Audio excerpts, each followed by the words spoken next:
Good evening and welcome to the evening news for today, Saturday, June 10, 2023. I am Jemima Holmes. Thank you for tuning in. In the headlines this evening, President Ali announces removal of taxes on cell phones from June 12. Georgetown, Linden, and New Amsterdam in the spotlight at 2023 LGE. 47% of disciplined services voted at LGE, says GECOM. Husband dead, wife critical after LILIENDAAL accident.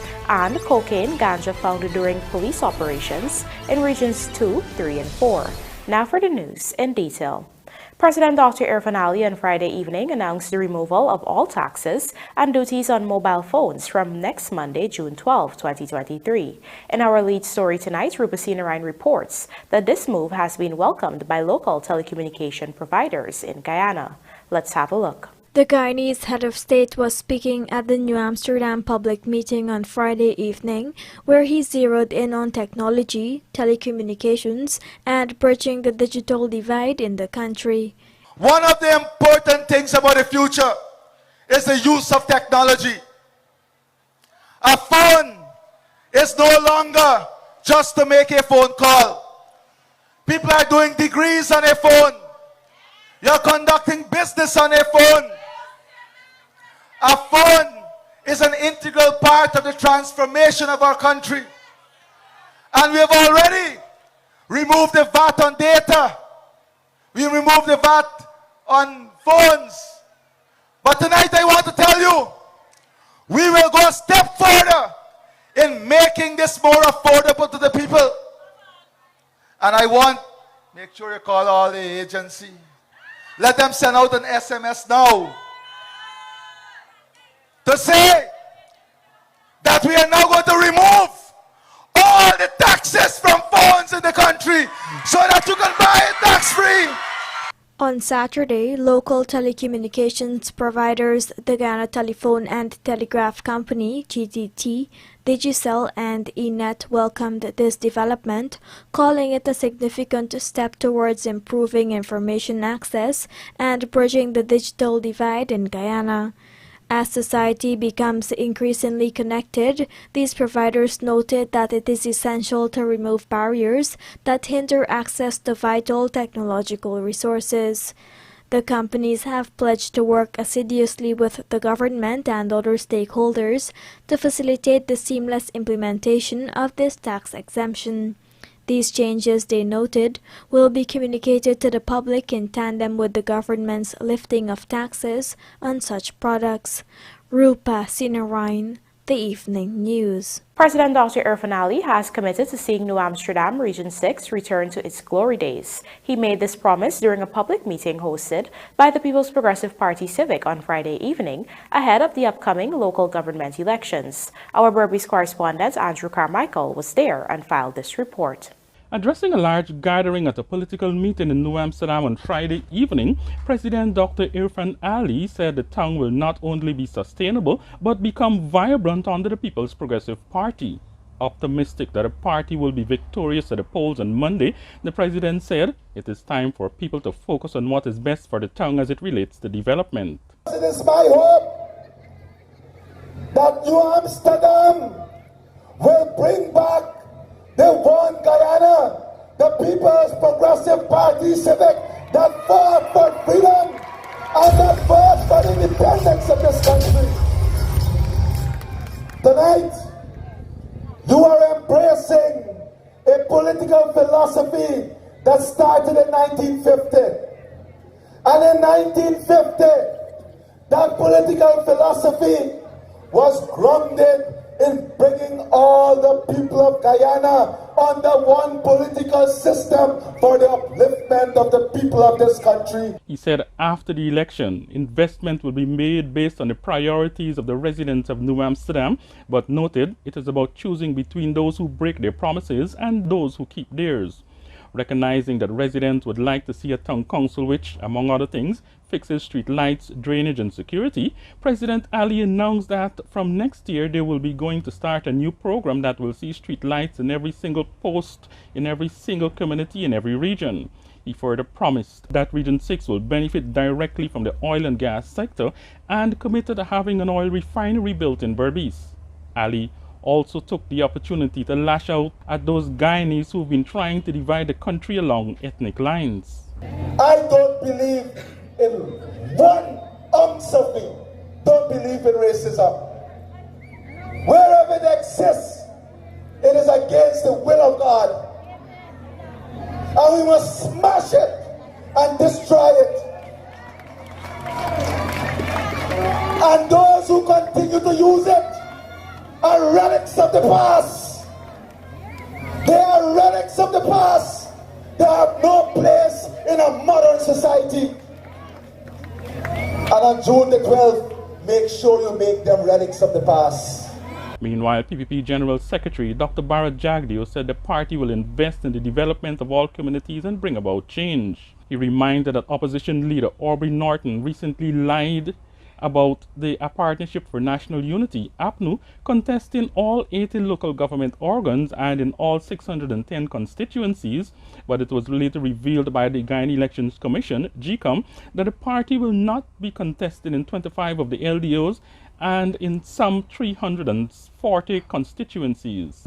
So if a leader of a party 2 months ago, less than 2 months ago, in front of the entire media and for the whole country could lie so blatantly, what about the promises that they make to you? How will they keep those promises? And so people have seen them for what they are. When election time comes, they will have a smoke screen. They make lots of promises, they never deliver in them. Nevertheless, Jagdeo committed the PPPC to all of the promises made by candidates contesting in the 5 constituencies in the town at the June 12 LGE. Andrew Carmichael, The Evening News. As Guyanese prepare to go out to the polls on Monday, much focus will be placed on 3 main towns: Georgetown, New Amsterdam, and Linden. These towns are traditionally controlled by the PNC-led opposition, but the ruling People's Progressive Party Civic has declared its intention to take control of the reins in these townships. Here is Andrew Carmichael again with the details. Coming out of the 2018 local government elections, the Georgetown municipality saw some 28,436 valid votes being cast, of which 18,128 went to APNU, 7,050 to the PPPC, and 3,059 to the AFC. There were also 2 other parties that contested those elections in Georgetown with a combined total of 200 votes. Of the 40 available seats in the town council, only 15 were taken up. 9 by APNU, 4 by the PPPC, and 2 by the AFC. However, the AFC has since given up their 2 seats, leaving them vacant. For this year's local government poll, the PPP will be fielding 2 crossed-over candidates from APNU, Patricia Chase Green and Trachea Richards. In 2018, Chase Green won constituency 12 on the APNU ticket with 2,212 votes against the PPPC's 92 in that area. This time now, she is a candidate for the PPPC in that constituency. Similarly, Richards had won constituency 13 with 1,830 votes for APNU against the PPPC's 213 votes in 2018. She too is now contesting as a PPPC candidate at Monday's poll. However, results will show how effective those crossovers will be in Georgetown. Outside of the capital city, the interest for these local government elections are on the 2 towns, Linden, Region 10, and New Amsterdam in Region 6. Before we go back there, it was only recently, and this is after a number of persons who were previously supported their Partnership for National Unity, APNU, showed their support behind the People's Progressive Party. President Dr. Irfan Ali said that what is being done in New Amsterdam will be replicated across the country. Back in 2018, when the last local government elections were held, there was a very strong voter turnout in Linden, where 5,132 persons casted a ballot. 3,606 casted a ballot in favor of APNU and 402 in favor of the PPP. At those elections, the AFC took part and they got 1,075 votes. In Linden, there are 16 seats in the council, New Amsterdam 14. The seats in Linden, APNU has 13 seats, the AFC 2 and the PPP 1. In New Amsterdam, APNU has 11 seats, the AFC 1 and the PPP, they have 3 seats. In New Amsterdam, there was a very low voter turnout in 2018. 4,063 persons casted a ballot, 2,272 in favor of APNU and the PPP 1,070. In Linden, there are several PPPC candidates who have crossed over from APNU. These include former Coalition Member of Parliament Odwin Rutherford, Erof Rutsman and Keith Ferrier, who will be contesting in constituencies 6 and 7 respectively. Meanwhile, New Amsterdam has one crossover candidate, Ethan van der Stoep, who is currently a sitting APNU councillor on the town council. He won constituency 5 in 2018 local government elections with 280 votes, where the PPP were only able to pick up 72. This time around, Van der Stoep is also contesting, but he's wearing the PPP colors. He's a candidate on the PPP's slate. Also, there are 2 independent candidates in New Amsterdam, both of them in constituency 4, mind you. One is Dr. Mark Fraser, and we understand that he was in New Amsterdam last week, will be coming back for this week. Haven't been seeing him on the campaign trail. The other one is Kenroy Henry, and he explained why it is that he decided to run at these local government elections.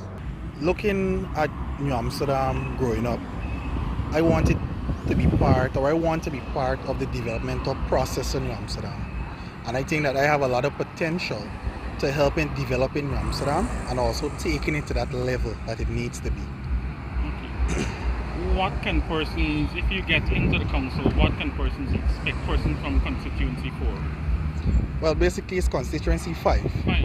But persons can expect transparency, accountability, and consistency, because that's something that has been lacking in constituency 5 and New Amsterdam generally. So that's one of those aspects I will provide while when I'm elected. What will eventually happen, especially in New Amsterdam? Who will win New Amsterdam will be decided on Monday when persons go to the poll. Those polls open at 6. For the evening news from New Amsterdam, Andrew Carmichael. Coming up on the other side of the break, husband dead, wife critical after LILIENDAAL accident. Please stay tuned.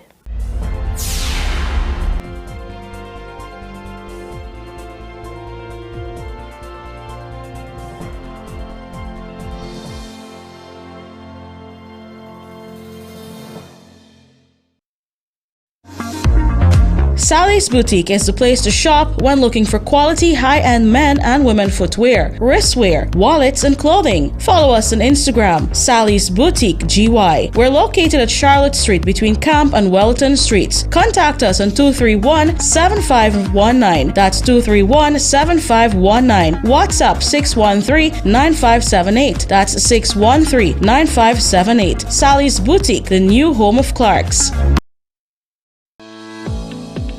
Know your polling station before Elections Day. GECOM is urging all voters to find out the polling stations where they are registered to vote at the upcoming local government elections. GECOM has established an Office of the Returning Officer in every local authority area.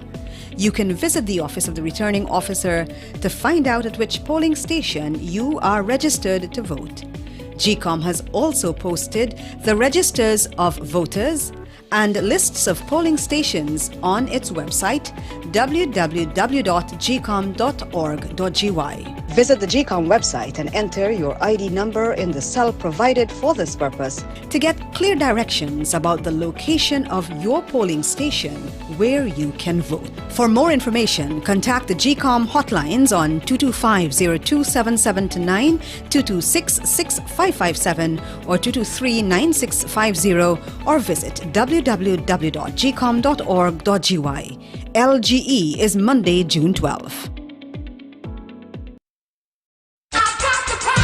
Entrepreneurs, coconut byproducts are in high demand. How can you cater to that demand? By investing in a coconut shredder from Sylvies. Guaranteed to increase your output, this 110-volt stainless steel machine shreds coconut in seconds, allowing you to also save on labor and time. From the shreds, you can create coconut powder, oil, milk, etc. Order yours now at sylviesonline.com or at our 31 High and Hatfield Street store.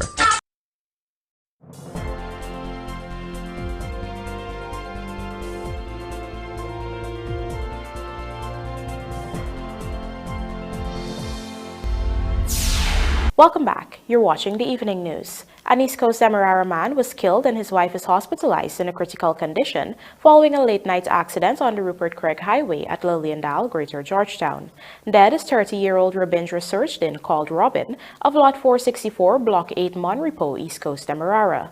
His wife, 33-year-old Sophia McDougall, is currently a patient in the intensive care unit of the Georgetown Public Hospital, suffering from head injuries. The accident occurred at sometime around 22:30 hours. According to police reports, Surjdin was driving motor car PAE 1926 east along the northern carriageway of the Rupert Craig Highway when, in the vicinity of the COVID Center at LILIENDAAL, he lost control of the vehicle and it collided with the concrete median. The car then spun out of control and slammed into a concrete culvert on the northern side of the public road before plunging into a nearby drain. The couple was taken out of the mangled vehicle in an unconscious condition by public-spirited citizens. An ambulance from the GPHC arrived on the scene and transported the couple to the city hospital where Surjdin was pronounced dead, while McDougall was admitted a patient. Surjdin was a manager of the Institute of Health Sciences Education at the GPHC. In a statement issued this morning, the GPHC expressed sadness at the untimely death of the young man and described him as a light that touched many lives with his warmth and humor. The GPHC said he was an exceptional human being who was respected and loved by all who knew him, and his passing is a great loss not only for the institution but for the country and humanity.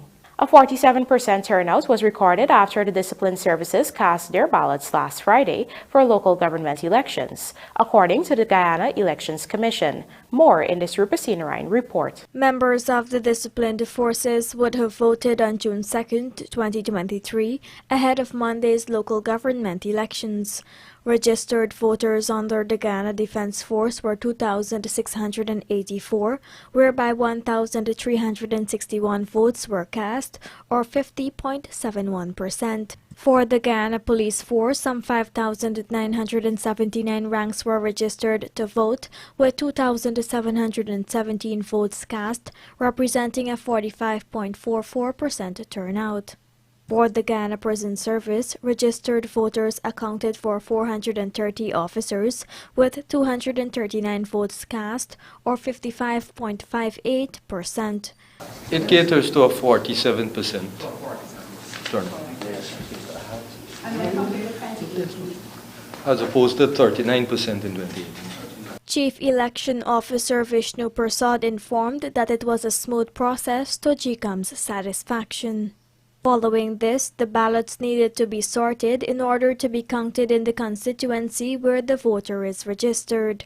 This has been successfully completed. We are required to ensure that all votes cast on Discipline Services Day, we usually refer to it as D-Day, are separated in such a manner so that it goes to a polling station in that constituency so that it could be intermixed and counted as if the vote was cast in that particular constituency. Naturally, because the vote would be for a party or group or candidate for that constituency. We have successfully completed that. As we speak, those votes have been separated by constituency and they are packaged and ready to be moved on election day so that they can be properly intermixed. If ranks could not vote on D-Day, they can do so at the respective polling stations on Elections Day. Voting for the disciplined services is traditionally held separate from the general population because these officers will have their hands full ensuring law and order is maintained when the country votes. Rupa Sinarayan, The Evening News. Ahead of the global observance of World Day Against Child Labor on Monday, Human Services and Social Security Minister Dr. Vindhya Prasad stressed the need for consistent efforts to eradicate child labor, efforts that involve not only recognizing its signs, but also reporting it as well. Pooja Rambaran has the details. Human Services Minister Vindhya Prasad made this remark during the Labour Ministry's annual walk on Friday to commemorate World Day Against Child Labor, which this year is held under the theme Social Justice for All, How to End Child Labor. The theme speaks to social justice for all and urges us to stop child labor. But we can only stop child labor if everyone is involved, if everyone understands, and if everyone's involvement is of such a magnitude that it involves not only recognizing child labor where it exists, but reporting on it, intervention. The International Labour Organization describes child labor as work that deprives children of their childhood, potential, and dignity, and is harmful to their physical and mental development. It sets the general minimum age for admission to employment at 15 years, and the minimum age for hazardous work at 18, though it may be 16 under certain strict conditions. Minister Prasad said that it is the responsibility of all citizens to report cases of child labor when they are made aware. They can do so by contacting the relevant ministries, for example the Human Services Ministry's 914 hotline. She also emphasized the need to educate children on their rights. We would have seen Guyana in 1990 ratify the Convention on the Rights of Children. That was an important step for our country, because it brought home very clearly that children have rights, and there are lots of children here this morning. And while the convention has been ratified, the question must be asked, how many children know of their rights? And so this morning, as we seek to tackle an issue that is serious, morally wrong, but unlawful, I'd like to encourage our teachers among us to ensure that children are educated on their rights. Dr. Prasad added that there are positive forms of work that children above the minimum age of employment can still be involved in, as it ensures they earn valuable life skills prior to entering the formal workforce. Pocket money, those are things that are allowed under the legislation. So I'm not here saying that you can't do that, but when it becomes the other thing and you're placed in an industry, you're placed in an entity where you are earning a salary like an adult and doing work that an adult should do, those are things that children should not be involved in. Friday's walk saw the participation of about 400 participants, including students, teachers, and representatives from the various ministries. Pooja Rambaran for the Evening News.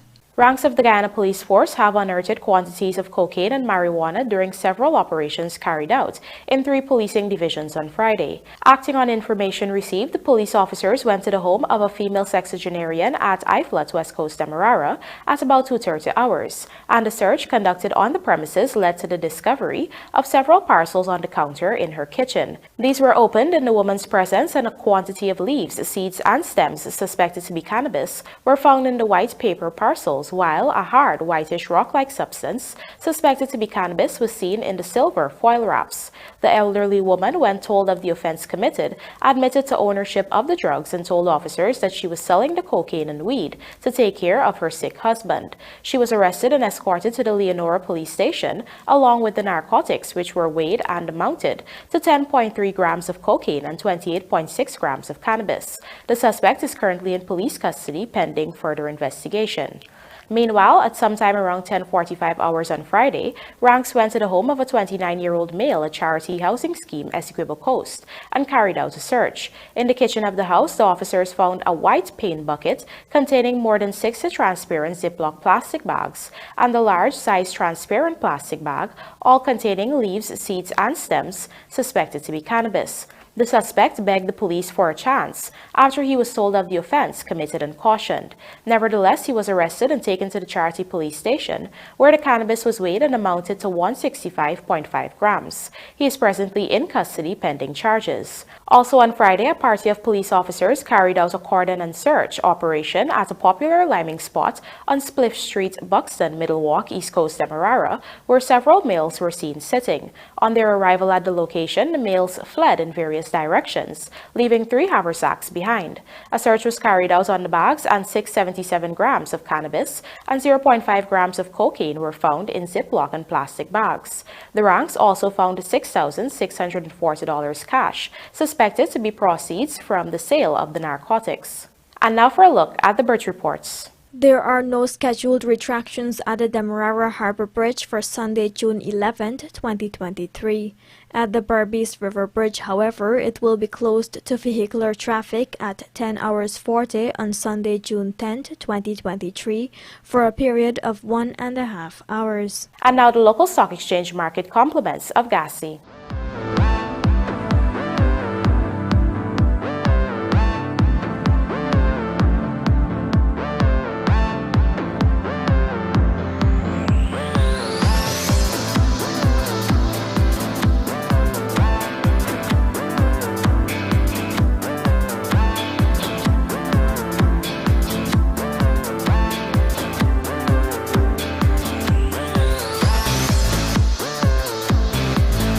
MCYS NSC commissions refurbished tennis court. This and more coming up in the Sportcast, sponsored by MacCorp.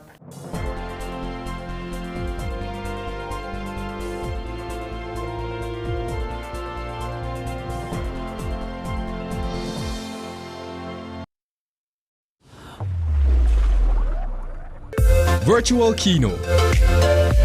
It's a game of numbers. Choose your lucky numbers and win up to 10,000 times your stake. Visit www.superbet.gy to place your bets. Must be 18 years and older. Terms and conditions apply. Play responsibly. Superbet, your best bet. Looking to bring your dream home to reality? Or simply taking on a home improvement project? Then National Hardware Limited is where you should start. Let us put that touch to your home.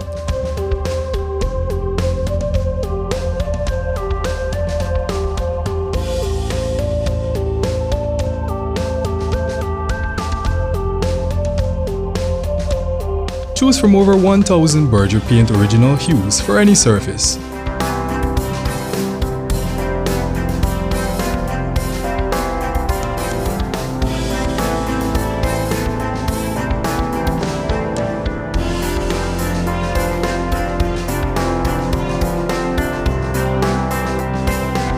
We are known for our trusted brands such as Westinghouse, Philips, Sadco, Rubbermaid, Pyrex, Gibson Home, and so much more.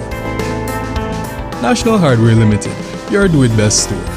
Located in downtown Georgetown and industrial site Rhymeville.